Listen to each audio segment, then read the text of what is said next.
भोले बाबा का आशीर्वाद मिले आपको अपार, सपने हो पूरे और मिले खुशियों का संसार। आप सभी को महाशिवरात्रि के पर्व की हार्दिक शुभकामनाएं।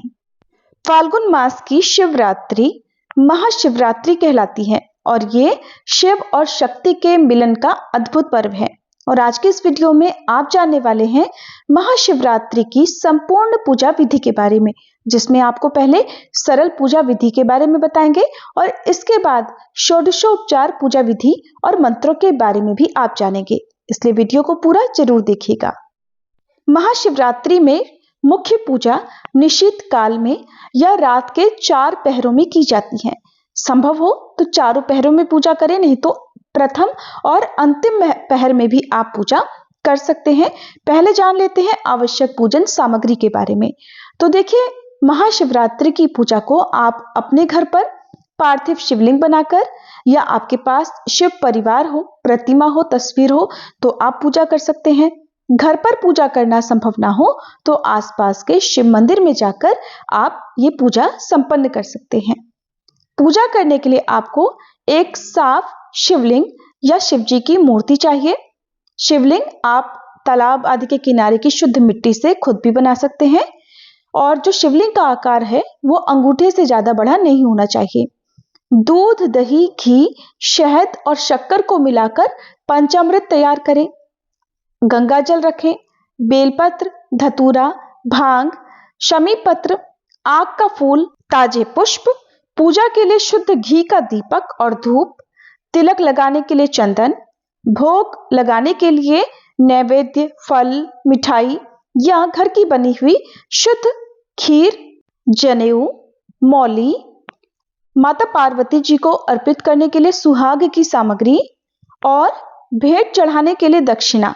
इसके अलावा आप अपनी सामर्थ्य के अनुसार पूजन सामग्री को कम या अधिक कर सकते हैं।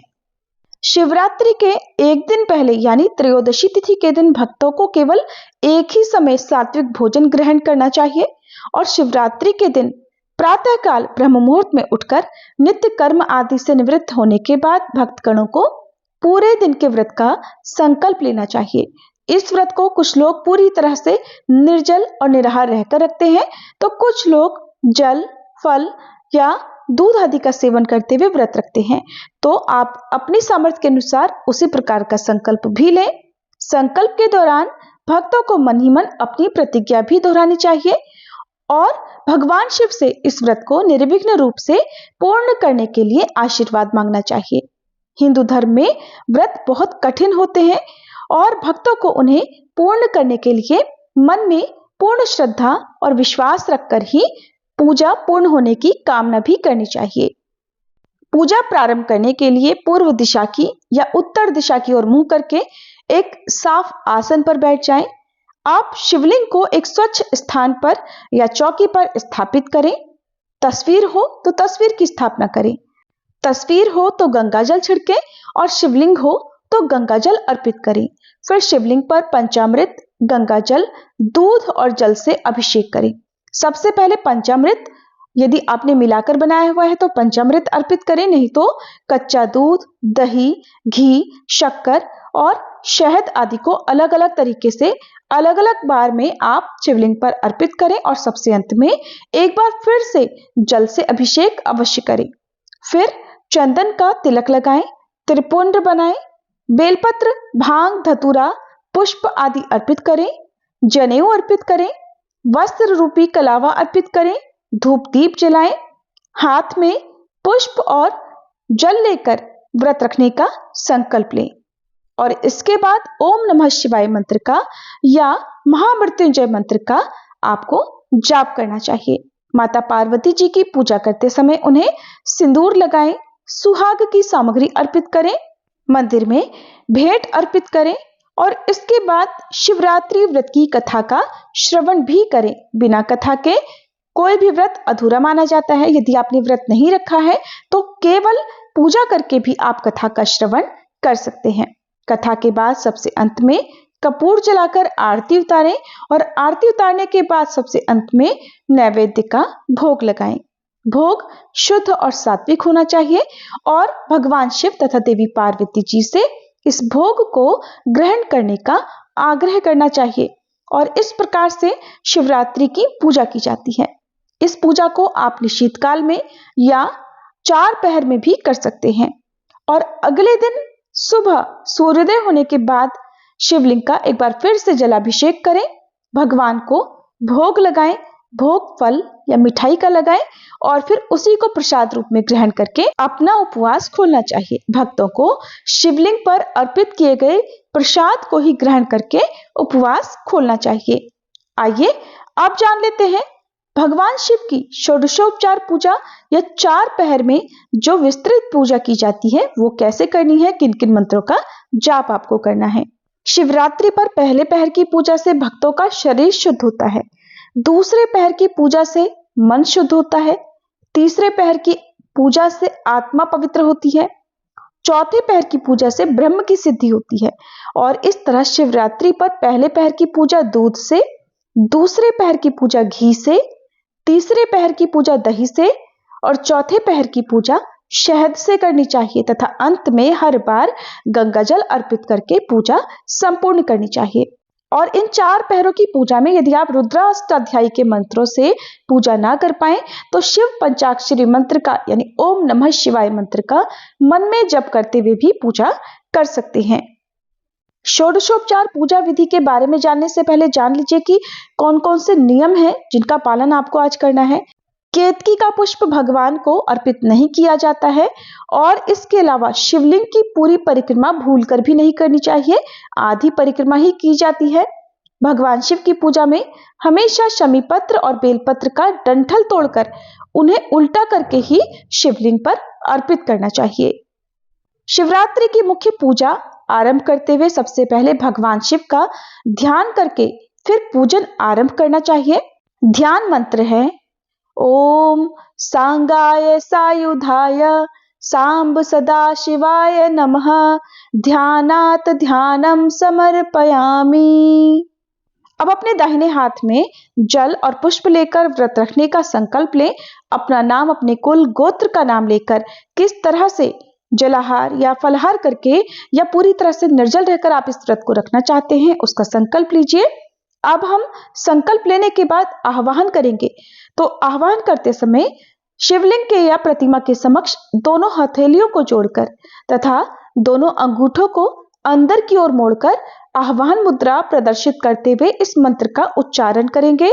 आवाहनम ओम सांगाय सायुधाय सांब सदा शिवाय नमः देवेशम आवाहयामि। अब आह्वान करने के बाद दोनों हाथों की हथेलियों को मिलाकर अंजलि बनाएं और अंजलि में 5 पुष्प लें और इस मंत्र का उच्चारण करते हुए शिवलिंग या प्रतिमा के समक्ष छोड़ दें।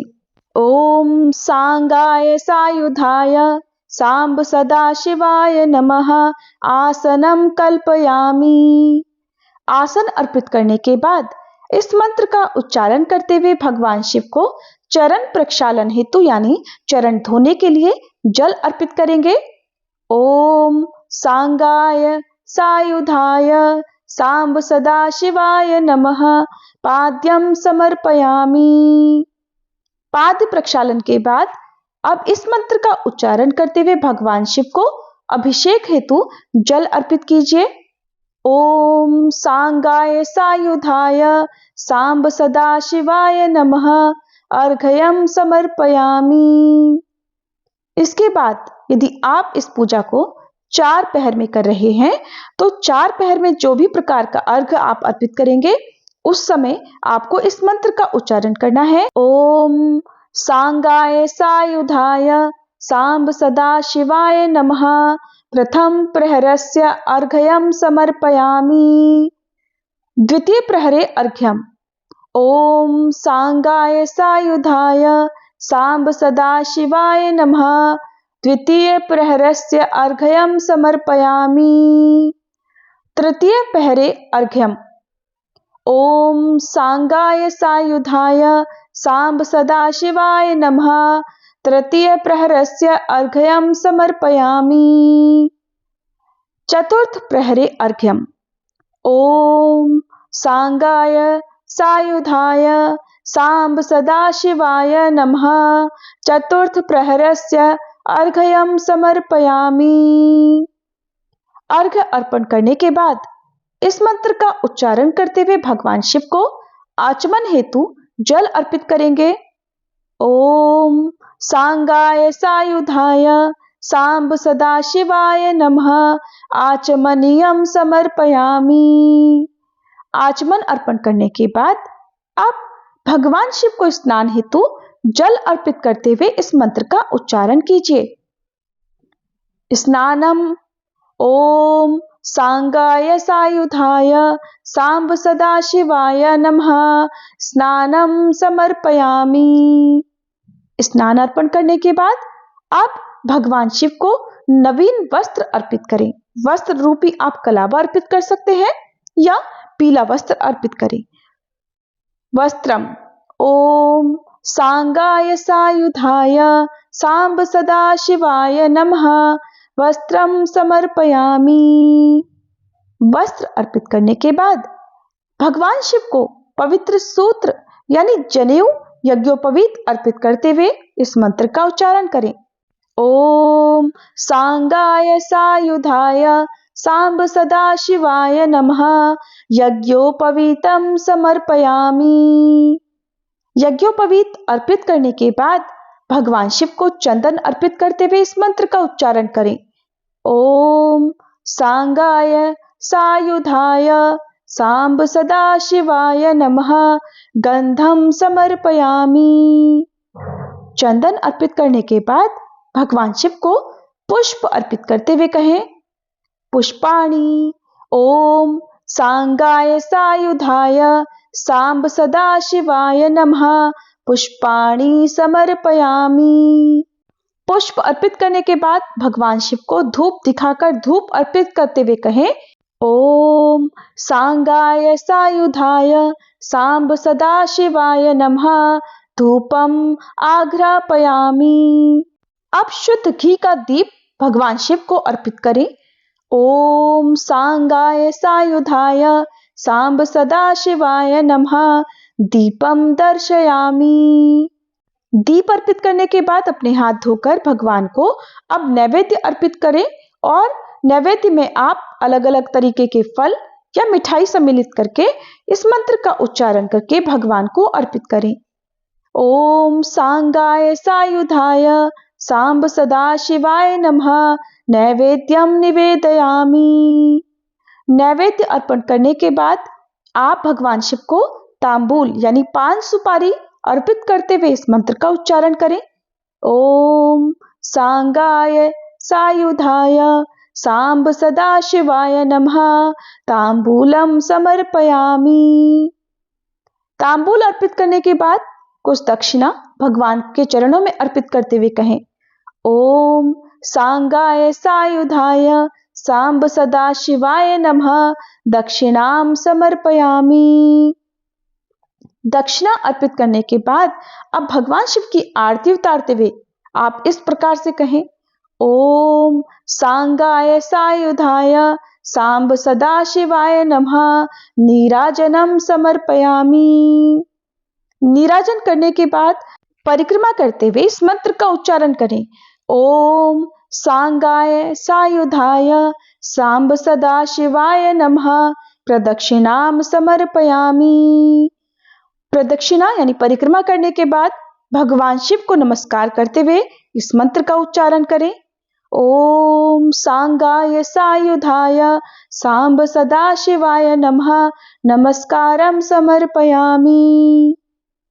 नमस्कार करने के बाद अपने दोनों हाथों में पुष्प भरकर भगवान शिव और माता पार्वती जी के ऊपर अर्पित करते हुए कहें, यानी पुष्पांजलि अर्पित करते हुए कहें। ओम सांगाय सायुधाय सांब सदाशिवाय नमः मंत्र पुष्पांजलिम समर्पयामि। पुष्पांजलि अर्पित करने के बाद आप भगवान शिव से प्रार्थना करते हुए इस प्रकार आप मंत्र का उच्चारण करें। ओम सांगाय सायुधाय सांब सदाशिवाय नमः प्रार्थनाम समर्पयामि। अब इसी तरह से हम माता पार्वती जी का पूजन करेंगे। माता पार्वती जी को लाल चुनरी चढ़ाकर सुहाग की सामग्री अर्पित करके सुहागिन महिलाएं अपने परिवार में सुख समृद्धि की कामना और अखंड सुहाग के लिए प्रार्थना करें। वहीं अविवाहित लोग मनवांछित जीवन साथी की कामना से प्रार्थना करें, सुहाग की सामग्री अर्पित करें। जिसकी जैसी कामना हो उसके लिए आप इस समय प्रार्थना करें। इस तरह महाशिवरात्रि की पूजा करने के बाद अगले दिन सूर्योदय होने पर एक बार फिर से शिवलिंग का पूजन, जलाभिषेक करें, ओम नमः शिवाय मंत्र का जाप करें और धूप दीप जलाकर भगवान को आप भोग लगाएं। जब पूजा पूर्ण हो जाए तब भगवान को अर्पित किए गए फलाहार या जो भी मिठाई नैवेद्य आपने अर्पित किया है उसी को प्रसाद रूप में ग्रहण करके अपना उपवास खोलना चाहिए। यदि व्रत पारण वाले दिन आपका कोई दूसरा उपवास हो तो पारण करते समय अन्न का या नमक का सेवन ना करें। महाशिवरात्रि व्रत के पारण वाले दिन भी आपको मांसाहार या तामसिक चीजों के सेवन से बचना चाहिए। जो लोग गलती से या जानबूझकर इस दिन इस प्रकार की चीजों का सेवन करते हैं उनका व्रत भी खंडित माना जाता है। और यदि आपने पार्थिव शिवलिंग बनाए हैं, उनका पूजन किया है या मिट्टी की प्रतिमा बनाकर पूजन किया है तो व्रत पारण करने के बाद किसी शुद्ध जगह पर आप उनका विसर्जन करके फिर जो भी पूजन सामग्री आपने इस्तेमाल की है, जिसमें जिन चीजों का विसर्जन किया जा सकता है जैसे अक्षत, पुष्प, पत्ते आदि, उनका आप विसर्जन बहते जल में या अपने ही घर में पौधे या क्यारी आदि में डालकर कर सकते हैं। माता पार्वती जी को अर्पित की गई सुहाग की सामग्री सुहागिन महिलाएं अपने लिए कुछ सामग्री आशीर्वाद रूप में रखकर बाकी सामग्री किसी सुहागिन ब्राह्मणी को या निर्धन सुहागिन महिला को भेंट स्वरूप दे दें और आपने जो मंदिर में दक्षिणा अर्पित की है उसे भी आप किसी निर्धन या किसी ब्राह्मण को दान में दे सकते हैं। पान, सुपारी, इलायची का सेवन आप स्वयं भी प्रसाद रूप में ग्रहण कर सकते हैं जो आपने भगवान को अर्पित किए हैं, नहीं तो उनको भी आप जल में विसर्जित कर सकते हैं। यदि आपने भगवान का अभिषेक पंचामृत से किया है तो जो भी आप अभिषेक करते हैं, जो भी जल आदि बचता है उसे आप अपने ही घर में किसी साफ गमले में या किसी पवित्र पौधे में अर्पित कर सकते हैं। और इस तरह से हम महाशिवरात्रि की पूजा संपन्न करते हैं। सबसे अंत में क्षमा याचना जरूर करनी चाहिए ताकि पूजा में या व्रत में या कथा श्रवण में, मंत्र उच्चारण में कोई भी गलती हो जाए तो उसका दोष आपको ना लगे। ये महाशिवरात्रि आप सभी की मनोकामनाएं पूर्ण करने वाली हो। महादेव और माता पार्वती का आशीर्वाद आप सभी पर सदैव बना रहे। एक बार फिर से आप सभी को महाशिवरात्रि की हार्दिक शुभकामनाएं।